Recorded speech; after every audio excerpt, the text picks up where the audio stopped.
आदरणीय बंधुओं, सादर वंदे।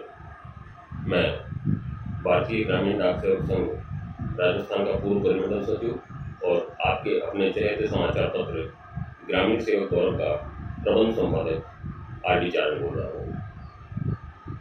जैसा कि आपने हमारे पिछले वीडियो में देखा होगा, हम एक सीरीज चला रहे हैं जिसके तहत हम ग्रामीण डाक सेवकों के लिए अब तक गठित कमेटियों और उनके द्वारा प्रस्तुत रिपोर्ट्स का ब्यौरा आप तक पहुँचा रहे हैं।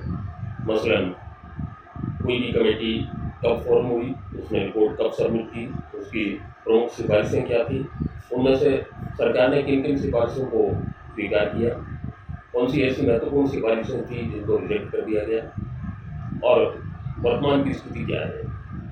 इस क्रम में आप हमारे 2 वीडियो इससे पहले देख सुन चुके हैं।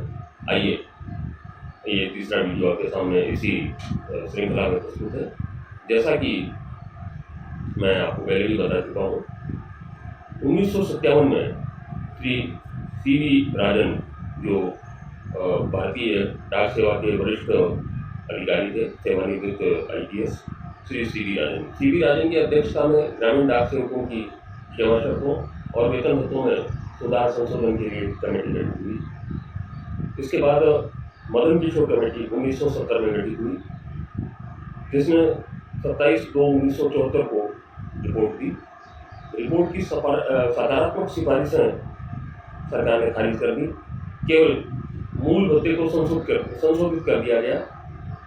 वेतनमानों की जो मांग थी, गौरतलब है कि उस समय ग्रामीण डाक सेवकों को जो रेम्युनरेशन दिया जाता था, जो पारिश्रमिक दिया जाता था, उसे वेतन के नाम से संबोधित और आज की तरह DRCA के नाम से संबोधित नहीं किया जाता था, बल्कि उसे भत्ता कहा जाता था।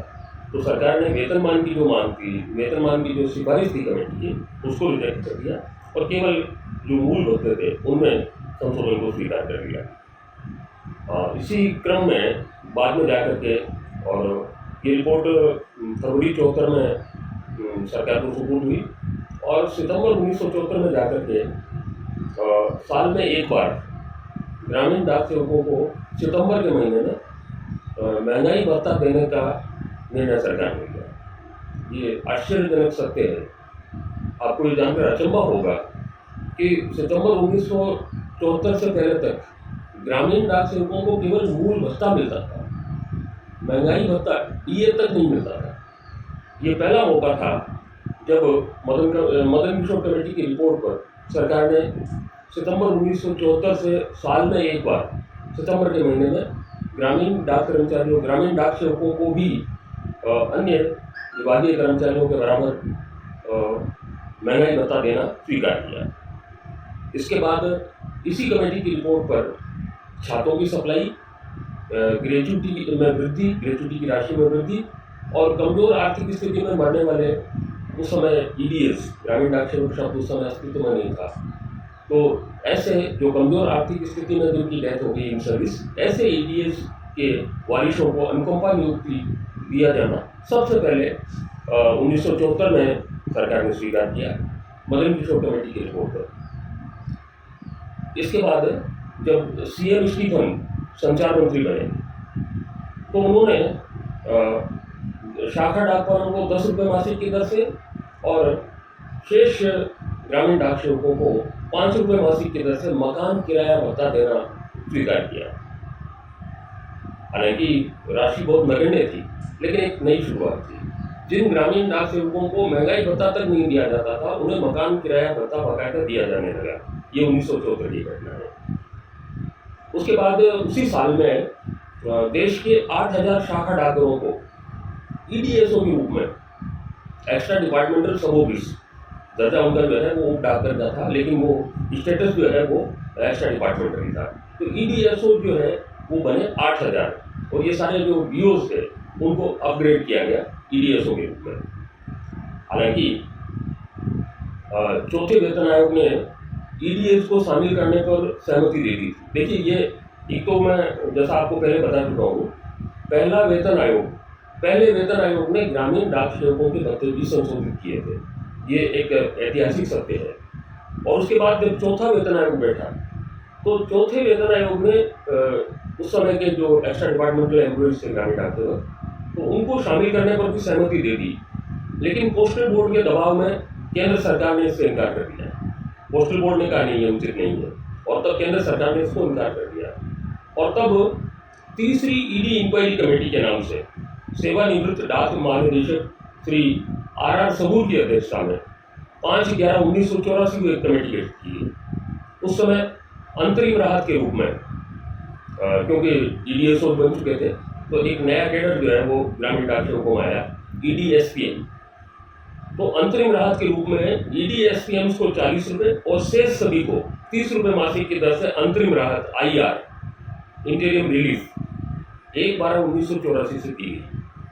पहली बार सबूर कमेटी ने समानुपातिक आधार पर ईडीएस का अलाउंस तय किया, अर्थात अगर विभागीय कर्मचारी 8 घंटे ड्यूटी करता है और ईडीएस कर्मचारी 3 घंटे ड्यूटी करते हैं, तो उस अनुपात में उनका जो बनता है समानुपातिक आधार पर, प्रो रेटा बेसिस, ये कंसेप्ट सबसे पहले सबूर कमेटी की सिफारिश पर जो है वो लागू हुआ। और अवकाश के बदले मूल भत्ते का 16% दिया जाने लगा। ये भी एक नई सिफारिश थी जिसको सरकार ने माना। रेगुलर कर्मचारियों के बराबर डीए और ग्रेच्युटी के रूप में 16.5 माह का भत्ता, अंशदायी आधार पर समूह बीमा सुविधा भी इस समय लागू हुई। सबूर कमेटी की सिफारिश पर एक बहुत महत्वपूर्ण सिफारिश, अंशदायी आधार पर ग्रुप इंश्योरेंस समूह बीमा सुविधा लागू हुई। एफएससी अर्थात फिक्स्ड स्टेशनरी चार्जेस, एफएससी और साइकिल भत्ते में वृद्धि हुई। बोनस के भुगतान की शुरुआत भी जो है वो पहली बार सबूर कमेटी की सिफारिशों पर हुई थी। इसके बाद 15/7/1987 को जारी आदेश में भत्ते बढ़े, सभी रेगुलर स्टाफ के बराबर साल में 2 बार डीए बढ़ाना मान लिया गया। ये सबसे पहले 1987 के जुलाई महीने में एक आदेश जारी हुआ और उसमें यह तय हुआ कि नहीं, अब ग्रामीण डाक सेवकों को भी शेष डाक कर्मचारियों के बराबर साल में 2 दफा हर 6 महीने बाद जो है वो महंगाई भत्ता दिया जाएगा जो उनके समकक्ष होगा। ये कुछ महत्वपूर्ण जानकारियाँ इस दरमियान हमारे सामने आती हैं। मैं आपको फिर एक बार बता दूं कि आपको ये जितने भी यूट्यूब चैनल्स आप लोग जो है देख सुन रहे हैं, उनमें से कोई भी इस तरह की प्रामाणिक और पुख्ता जानकारी देने वाला नहीं है। बस सभी इस बात पे फिर पड़े हैं कि अब बस डीडीएस कर्मचारियों का भाग्य बदलने वाला है, ये होने वाला है, वो होने वाला है, इस तारीख से ये हो जाएगा, उस तारीख से ये हो जाएगा। ये वाहियात बातें, आप इन लोगों के भ्रम में न पड़े। इसके बाद सबूर कमेटी की जो रिपोर्ट है उसी के आधार पर ग्रेच्युटी की राशि बढ़ा करके 6,000 की गई। और उसके बाद 1994 में तलवार कमेटी गठित हुई, जिसके क्रियान्विति के आदेश 17/12/1998 को जारी हुए। और उसके बाद आर.एस. नटराज मूर्ति कमेटी और नटराज मूर्ति कमेटी के बाद कमलेश चंद्रा कमेटी। ये अब तक की कमेटियों का ब्यौरा है। और अब जबकि 8वें वेतन आयोग के गठन की बाकायदा घोषणा 16 जनवरी 2025 को भारत सरकार ने कर दी है। सभी आप और हम सभी लोग जो है वो प्रतीक्षा कर रहे हैं कि इसके बाकायदा जो विधिवत गठन की घोषणा सरकार करे। और उसके बाद मांग तो सबकी ये है कि ग्रामीण डाक सेवकों को भी वेतन आयोग में शामिल किया जाए। लेकिन अब ये क्या होता है भविष्य के गर्भ में है। अगर अलग से कोई कमेटी भी फॉर्म होती है तो यूनियंस की मांग ये रहेगी कि वो किसी सेवानिवृत्त न्यायाधीश की अध्यक्षता में हो। ये कुछ जानकारी आपके साथ में साझा की।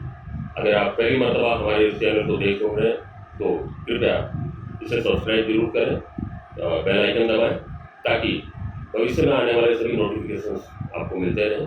पुनः एक बार आप सभी का बहुत बहुत आभार। जय भारत, जय हिंद।